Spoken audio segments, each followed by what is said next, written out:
প্রিয় স্নেহের ছাত্রছাত্রীরা, তোমরা যারা সাপ্লিমেন্টারি এক্সাম দেবে পলিটিক্যাল সায়েন্সের অনার্স পেপারে CC3 constitutional government in India এই পেপার থেকে, তো তোমাদের এই পেপার থেকে আমি তোমাদের অলরেডি একটি পার্টে আমি সাজেশান দিয়ে দিয়েছি, মানে মডুল 1 কভার করে দিয়েছি। আজকের এই ভিডিওতে আমি মডুল 2 কভার করব। মডুল 1 থেকে আমি বাছাই করা মাত্র 4টি প্রশ্ন বলে দিয়েছি, যে 4টি প্রশ্ন পড়লেই তোমরা 25 নম্বর তুলে নিতে পারে, মানে একটি 10 এবং একটি 15। তো এখানেও আমি আলোচনা করব, আজকেও আমি 4টে প্রশ্নই বলবো, গুরুত্বপূর্ণ 4টি প্রশ্ন, 4টি থেকে 5টি প্রশ্ন বলে দেবো, যে প্রশ্নগুলো পড়লে একদম 100% কোশ্চেন কমন পাবে। ঠিক আছে, তো কথা না বাড়িয়ে চলে আসবো মূল আলোচনা। এবং তোমরা যদি স্টাডি মেটেরিয়াল সংগ্রহ করতে চাও, তোমরা জানো অত্যন্ত রিজনেবল প্রাইস, 400 নয়, 500 নয়, আমি অন্যান্যদের মতো নিই না। ঠিক আছে, আমাদের 150 থেকে 160-র মধ্যেই কমপ্লিট হয়ে যায় এবং কোয়ালিটির অ্যান্সার থাকে। ঠিক আছে, অন্য থেকে অনেকটাই আলাদা এবং নাম্বার পাওয়ার উপযোগীও থাকে। যদি তোমরা একবার নিয়ে যদি পরীক্ষা দাও, তাহলেই বুঝতে পারবে তফাৎটা কোথায়।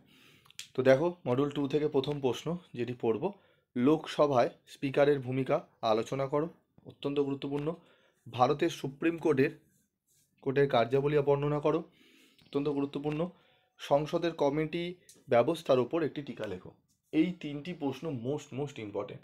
এই 3টি প্রশ্ন ভালো করে পড়ে নাও। এর সাথে আরও আমি 2টো প্রশ্ন বলছি, এই 3টি প্রশ্ন খুব ভালো করে তোমাদের কিন্তু পড়ে নিতে হবে। এর সাথে যে প্রশ্নটি আরেকটি পড়বে, সংবিধানের কার্যাবলী পুনর্বিবেচনার জন্য গঠিত জাতীয় কমিশনের প্রধান প্রস্তাবগুলি আলোচনা করো। এই টোটাল 4টি প্রশ্ন যদি করে নাও, আমি আশা করি এই 4টি প্রশ্ন থেকেই তোমরা কিন্তু কোশ্চেন কমন পেয়ে যাবে। ঠিক আছে, তবুও আরও আমি বলবো, আরেকটি প্রশ্ন যদি পারো করে যাবে, সেটি হচ্ছে ভারতের যে কোনো একটি রাজ্যের হাইকোর্টের কার্যাবলী। ঠিক আছে, সুপ্রিম কোর্ট এবং হাইকোর্ট এই দুটোর মধ্যে একটা এবারে দেবে। তবে আমি বলবো সুপ্রিম কোর্টটা আসার সম্ভাবনা আমার মতে বেশি ইম্পর্টেন্ট।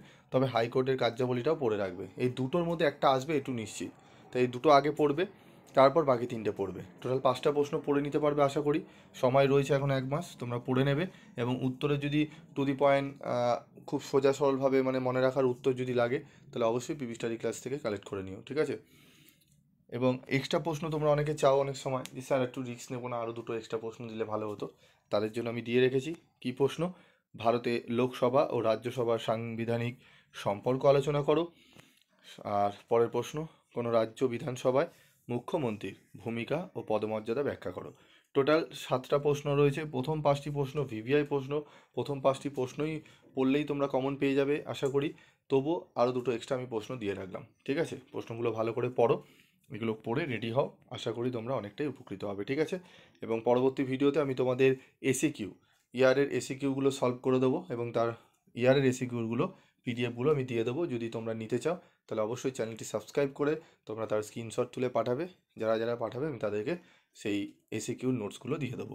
আজকের মতো ভিডিওটি শেষ করছি, দেখা হচ্ছে পরবর্তী ভিডিওতে। সকলে ভালো থাকবে, সুস্থ থাকবে।